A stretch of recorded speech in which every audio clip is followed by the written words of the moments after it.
بندہ ناچیز خطباء کو، نقباء کو اور بالخصوص نعت خوان حضرات کو یہ دعوت دیتا ہے کہ ان مناقب کو وہ گہری نظر سے پڑھیں، سنیں، یاد کریں اور آگے عوام میں رائج کریں۔ قرآن و سنت کی روشنی میں لکھا گیا یہ کلام بیک وقت عقیدہ اور عقیدت دونوں کا ترجمان ہے۔ حضرت صدیق اکبر رضی اللہ تعالی عنہ بار بار یہ دین کا خلاصہ بتاتے تھے جو کہ صحیح بخاری میں موجود ہے، ارقبوا محمدً فی اہل بیتہ، کہ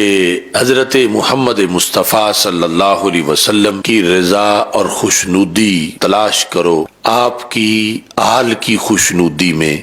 اور اس کے قرب میں۔ اللہ تبارک و تعالی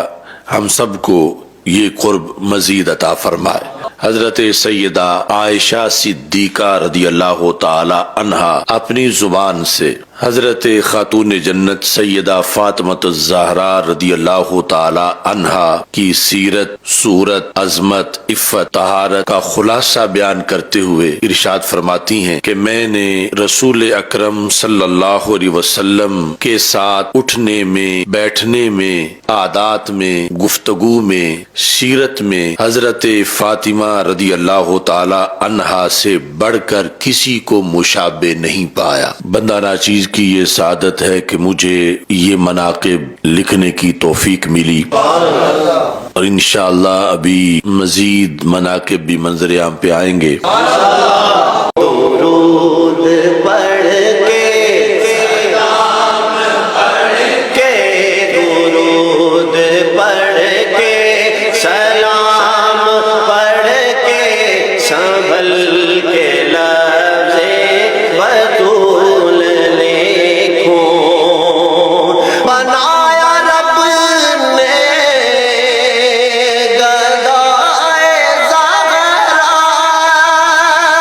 ہے مجھ پہ خاصی عطائے زہرا، ہے مجھ پہ خاصی بنایا رب نے گدائے زہرا، ہے مجھ پہ خاصی زہرا، ہے مجھ پہ خاصی زہرا، ہے جس کی قسمت میں سے کینہ، ہے جس کی قسمت میں سے کینہ، میں اس کو ابن سلول لکھوں، ہے جس کی